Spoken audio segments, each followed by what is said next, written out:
2 bars on my phone, so we will see how this goes today, but hopefully it goes well. I want to wish everyone a good morning, coming to you live on the border between Mexico and Texas, the United States, looking out my window at the border wall right there, the border fence. You can see the poles on the other side. Those are actually the checkpoint where people are coming across for the Progreso Nuevo Flores Nuevo Progreso checkpoint. But over this way, as I pan around, the wall goes all the way down and then meets up down by the river and some lakes. So, welcome to joining me here on the border today. Uh, I hope, like I said, hope it finds you as a good day. I don't know who just popped in, but I am starting early, so I will probably prattle on for a while. Hey, Dwayne, good morning. Good morning. Good morning. It's good to see you. I don't know if you got a glimpse of the border there when I was panning it around, but I will be showing that off again in a little bit. I'm flipping the Spyderco Smock, which is my usual Saturday carry. I am real fond of it. Hey Marcos, how are you doing? You just missed me panning the border, but I will pan it again here in a little bit and let you all see it, so you can see what it's like here on the actual Mexican border here at the Rio Grande in the Rio Grande Valley. Sergeant Max, hi, how you doing? I hope that's okay to call you that. I think it is. Um, Flipping the Spyderco Smock today, and here on the Rio Grande border. I will. In fact, now that I've got several of you here, we will pan that out again. Let me put down the window. Let me unplug you, and you know what? I bet I can turn this around and still see. Oh yeah. So over there, you can see the border fence. I wonder if I can zoom in. There we go. You can see the border fence. I think you can see a big tower over there. Some other stuff. There it is. That is actually where the checkpoint is for the Progreso Nuevo Flores crossing point here for the Rio Grande Valley. And, you know, there's people that live right here on the fence. So, yeah, that's what it's like living here down here on the border. So, I will absolutely show you guys some more of that here in a little bit, but I wanted to share that with you. So yeah, I get way down here. When we talk about being down here to the south, I am down here about as far to the south as you can get in the United States until you enter Mexico. So I hope the morning finds everybody well today. I saw someone else was here, but then they left again. But you know how that is. Um, I'm flipping the Spyderco Smock today, and then I brought a couple of other knives to talk about, which I will tease here real quick. I'm going to guarantee that none of you recognize this knife and know where it's from. If you can tell me where it's from right away, well, I don't have a real prize to give you for today, um, but I would be deeply, deeply surprised if you can tell me where that knife is from and what it is.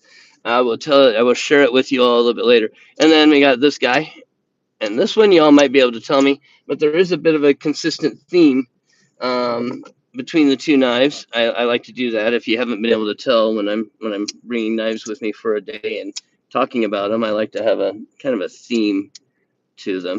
What's everybody else carrying today? Show me and tell me your knives if you have them on you. Smoke them if you've got them, so to speak. What you got on you today?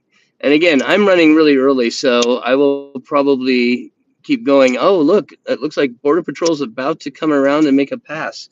So I might get scoped out by Border Patrol in a little bit here. Um, we'll see. We'll see how that goes. You might get a live stream of a Border Patrol encounter. I seriously doubt it would be a problem. Anyway, I could see them on the border fence going along the gravel road, and then they usually have a stop, a line here on where it joins up with this road that I'm on in this place. This is a place called Progreso Lakes, and as I said, I'm literally right on the Rio Grande border. I mean, right as close to it as I can get without getting into the checkpoint. Yes. Uh oh. We lost the cell tower. There we go. Am I back? Okay. So like I said, I might have some connection issues. I'm right here on the border. Um, so yeah, Nuevo Flores, Nuevo Progreso. It's a touristy place. A lot of people cross over there to go shopping, buy prescriptions, all of that type of stuff, which is typical. You're carrying donuts and coffee. Wow. Well, crispy donut community will will really love you and support you for that one. I got a patch for everything, right? I have clients down here. Yes, I have clients all the way down, right, living right here on the border. Um, and we're talking, spitting distance, so to speak. So yeah, I do. The border is really very quiet. For a while, they were telling me that there was some stuff, people coming across and stuff, but for the most part, this area is relatively calm. There are more, I guess, easy places to cross. Here, there's a levee and a resaca, and probably about a quarter to a half mile between the fence and the river, and and it's all patrolled with border patrol, and so it's pretty safe and quiet down here. You get to some places. In fact, there's some places in Brownsville where the wall is right in town, right next to people's houses, where yeah, I don't know what it's like on the other side of the wall. I'm assuming they have the same thing where they have a small area of a buffer, if you will, between the wall and the actual river. But I'm not sure. I've never been able to see what's on the other side of the wall there. I guess you could use like Google Maps and look. Um, but yeah, this is the border. It's really kind of underwhelming, if you will. We do have that wall, which they put up, which is always been controversial. And like I said, I try to avoid major controversy on my channel, so I'm not gonna comment on that. But the wall does stop it's just casual people from trying to just make a break for it and come across. So it does do some stuff. Brownsville, yes, with Matamoros right on the other side, and Reynosa. Reynosa's been having shootouts like off and on for the past 3, 4, 5 years. I mean, they would have all kinds. Brown Sugar, good morning, welcome. I still got to mail your stuff out. Don't worry, I will mail it. I'm just busy. This keeps me really busy. So down here on the border, Brown Sugar.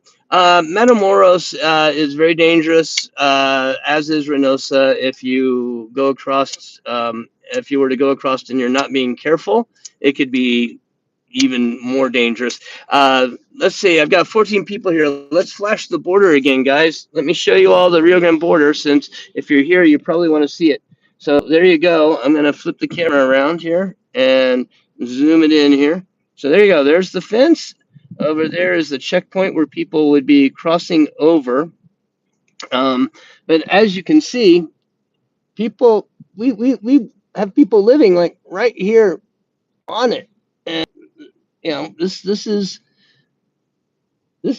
South Texas. This is what the border is like, and lots of new construction going in. As you see, that's a new house going in. Let me flip you back around. You don't need to stare at all that. There we go, and get you back here. Okay, and I am back looking at the camera. We'll start flipping some more knives again. Boy, I had a lot of people, and everyone looked at the border and left. A lot of people live here, and there's very seldom any problems. So it's a nice place to live. I personally I love the Rio Grande Valley. I showed a knife a little while ago, and I was wondering if anyone could identify it, whose it is, or who the maker was, or the style. If you're familiar with the knife, yeah, let me know. Let me know. I'm curious. I mean, I can tell you who it is because that's what I'm going to do in a little bit. But I'm just curious if anyone else can recognize it. I'm showing my age because this is an older knife. So there we go. Still flipping the smock there. Hey guys, let's do a pocket check real quick. Since I am running way early and I've got all kinds of time stuff here. Let's see what's going on. You got in your pockets? What y'all flipping today? Give me some feedback, please. What the freaking bug in my truck? Well, I'm glad everyone's saying hi to each other, and it's nice of you all to come in and spend your time with me. Again, that 3,000 hour point is going to be really hard to achieve. And these morning lives, even with 5, 8, 10 of you all in here for a half hour, it helps a lot. Going back and viewing videos would be really helpful too. If you get a chance, go check out my old videos on any of the knives that I show you, just to help out with the times. But yeah, it helps a tremendous amount for you all to be watching the lives and watching the older videos. I do appreciate it. The shorts are also doing good. Yes, there's all kinds of problems with the cartels to the south of us where there's been power struggles and stuff like that. Believe it or not, we really don't hear much about it. Where we do get some of it is Pancho Ortiz, I think is the guy's name. He is a reporter. He does a lot of reporting on stuff going on down in Mexico. But yeah, there's all kinds of power struggles and stuff going on over there. It's a pity because Mexico is a beautiful country. If you've had any chances to travel in Mexico in the past, it's a gorgeous country, and it is a shame that frankly their government has allowed it to become the problem that it has, and yeah, it makes it untravelable. I have a passport. I won't go across and cross over the border, um, like just to go get because we used to get antibiotics and everything over there. A lot cheaper. Dental work you can go get done over there a lot cheaper. Yeah. Um, like I need it. But it's just not safe. You might go across for I think the last time we went across, I think I went across. I don't even think we went across. I think we just went to the border on this side where there's a lot of shops and stuff now, because people don't want to cross. Um, it's just a little bit risky. People here have a little bit of a culture shock too. When you cross over, you're not used to seeing military people standing around on street corners with machine guns, which you will see there. So there's a bit of a culture shock when you cross over to Mexico. Travel there's a culture shock when you travel to any country outside the United States. At least in my experience. Oh, there's a pretty little yellow bird. What are you? Some kind of a little finch. Um, the I also look at birds. I'm out driving all the time. I see all kinds of weird stuff. The what was I saying? Totally lost my train of thought. I was talking about Mexico and crossing over and it not being safe. Anyway, so it just yeah. I guess what I was getting at is we don't hear a lot of news over here. We will hear like if there's a shootout in Matamoros or a kidnapping, or we'll hear if there's a problem in Harlingen with a shootout or other conflicts going on. But we really don't hear that much about it. It's generally pretty um, just casual. It'd be like hearing about a gang shooting in Chicago, I guess. I mean, you just don't hear about it. It's not that big of a deal, and there aren't that many people paying that much of attention to it. So, just real quick recap. I saw a bunch of people pop in, but now it says you're not here. So I don't know. But here I am, right here on the border, um, just across a little field. Yeah, welcome to the United States. And I say that because there's all that stuff you hear about the border and conflict and stuff, and yet it's so peaceful. It's just very calm and peaceful here. I would love to live out here. There's a beautiful lake on the other side of me here.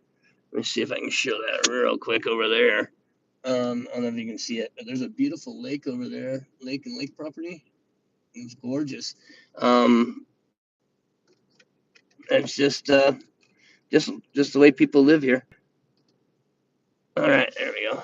And it's on a little tiny road that heads south from a highway called Military Highway. It was one of the first highways in the United States, and it was created to allow the transportation of military equipment, trucks, things like that, from one part of Texas to the other side of Texas or anywhere along the border. And it's a long continuous highway. I think it's called Highway 2. So we also have it as 281. But yeah, it's pretty far down here to the south. It's pretty creepy. All right, so I was going to talk about these knives. So first one I'm going to talk about is this one, and then the other one I've been teasing I will show. So this one is the Kaiser swayback. I know it also as the Swags swayback because it was designed by Swags. I can't remember her first name, but she had a YouTube channel for a long time, and I think probably still does. I just haven't seen anything from it. And then she started working with Kaiser doing knife designs, and now I think she is with Rosecraft Blades, if I am not mistaken. But this was her design and one of her first knives, and as I've said before, I like collecting Savannah. I don't know who Savannah. Savannah's her first name? Oh, okay. Thanks. Um, I like collecting people's knives. If someone's designed something and they've put it out, I like collecting it. I don't have like Casey's. I want to grab one of his down the road and stuff like that. There's something to it, just a little nostalgia, if you will. But anyway, this is a wonderful knife in 154 CM, and excellent swayback design, sharp as shit. It's got a nasty little tip on it. And I'm allowed to say shit on here. I don't know. I'm probably not. Right? Oh well. Someone report me. Oh no. Anyway, so that's the Swayback Swags. One of my go-to knives for carrying around something small and in the pocket, or if you're going to go outside and do any pruning. This design is just perfect for doing anything like that. So, all right. Yeah, and then the other knife, and I still haven't seen Savannah Swaggerty. There you go. I still haven't seen anybody tell me where or what they think this knife design was from. And I'm going to give everyone a little bit more time if anyone wants to take a wild guess. But I've already kind of given you a clue by telling you that that was from Swags and her channel. And so this is, I'll give you a hint, from somebody else who has a YouTube channel from way back.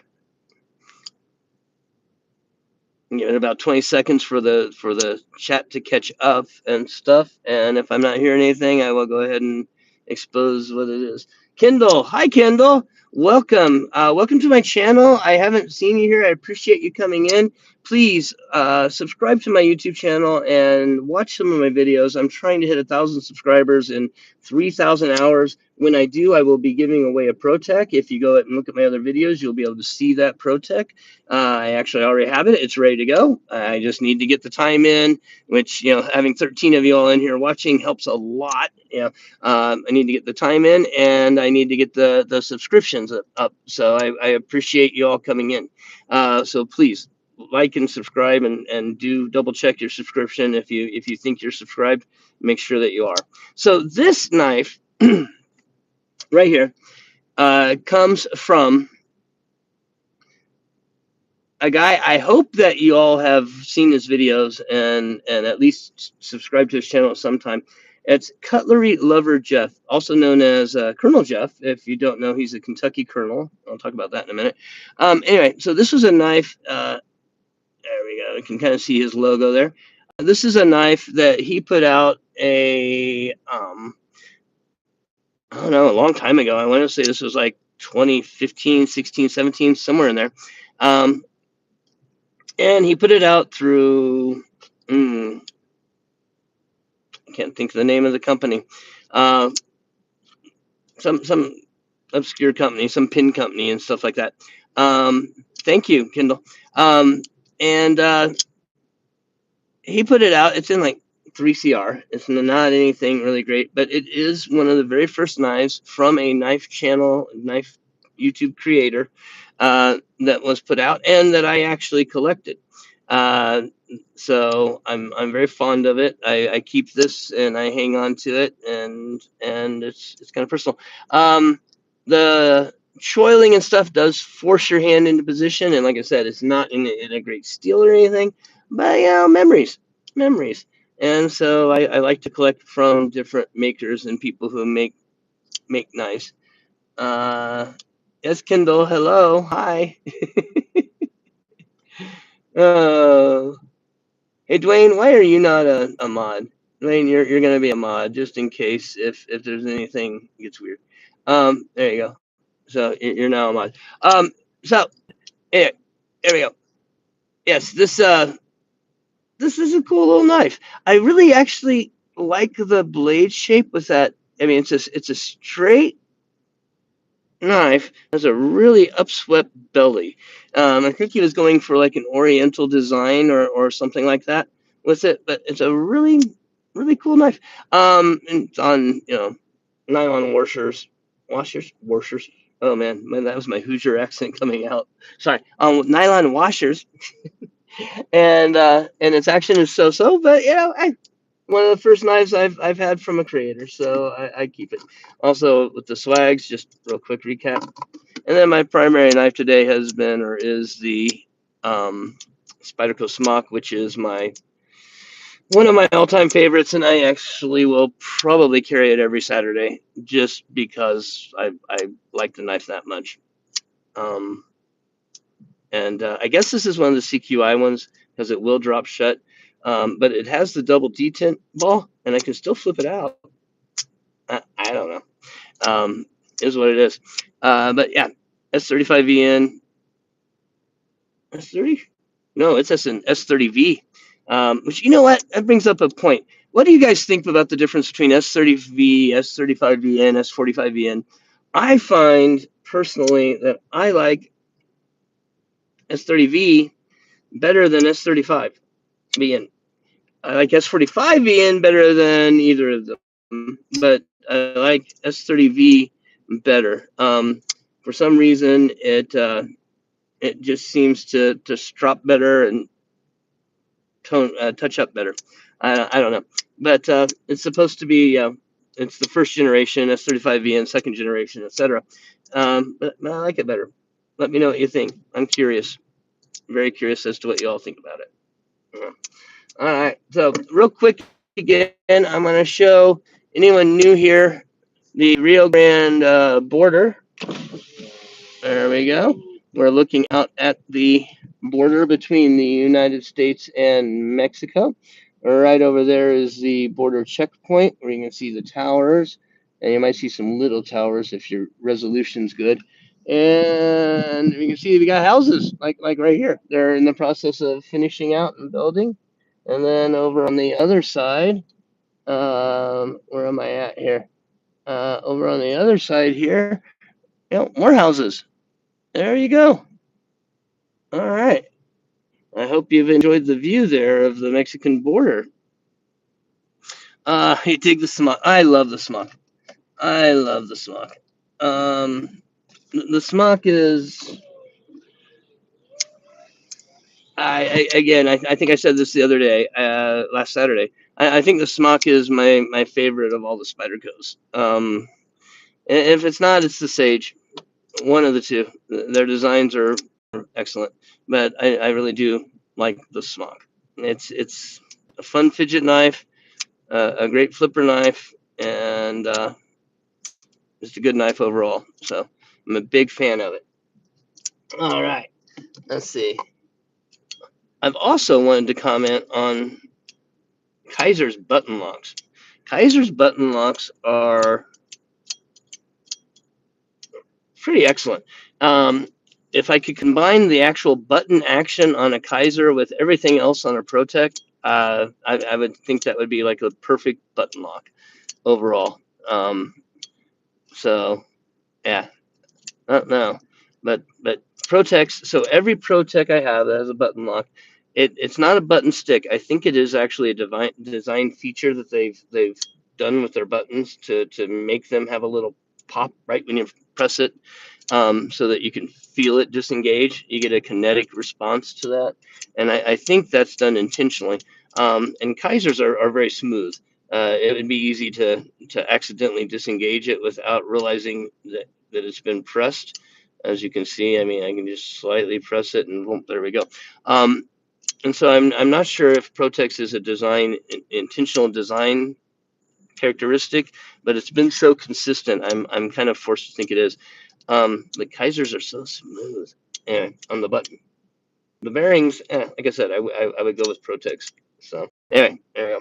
All right, guys, I need to wrap it up because now I have to drive to my next patient, which is a good 20 minutes away from here, 15 minutes away or so. So I wish everyone a wonderful day. I hope that the day has found you very well. I hope you've enjoyed the video coming from the Mexican border today. I don't get down here that often, and so it's nice to be able to come down here and show you all and share in the actual life on the Rio Grande, life down here and what it's like. And so I hope you all have enjoyed that, and I hope it's been a good experience. Um, let's see here. Tomorrow, Sunday, I won't be doing a live stream. I'll be in all the live streams. So I'll be in Saturday Night Live tonight. If you don't go to Saturday Night Live, you should. Saturday Night Live is at midnight Central Standard Time. So I think 11 Eastern. I mean 1 Eastern, and then works your way over. JB is a wonderful guy. He's pretty awesome. I will be back on Monday about the same time, 9:45 to 10:15, somewhere in this little span, depending on where my patients fall, because that's my priority, working with my patients. It is what it is, and then I will be doing daily every day of the week, and back again until next Sunday. If you guys have any topics that you want to hear about, knives you want to see, anything like that, message me or watch the video after this when I get it all posted, and leave a message and let me know. I'll be happy to bring stuff with me that you want to see, or if you want to talk about a certain topic, I'll be happy to talk about that topic with you. It'd be my pleasure. And so I hope everyone has an absolutely wonderful day and an absolutely wonderful weekend. This has been Patrick. Y'all take care. Now, God bless you all. And this is the part where you get to stare up my nostrils, I guess, if my reception doesn't go away.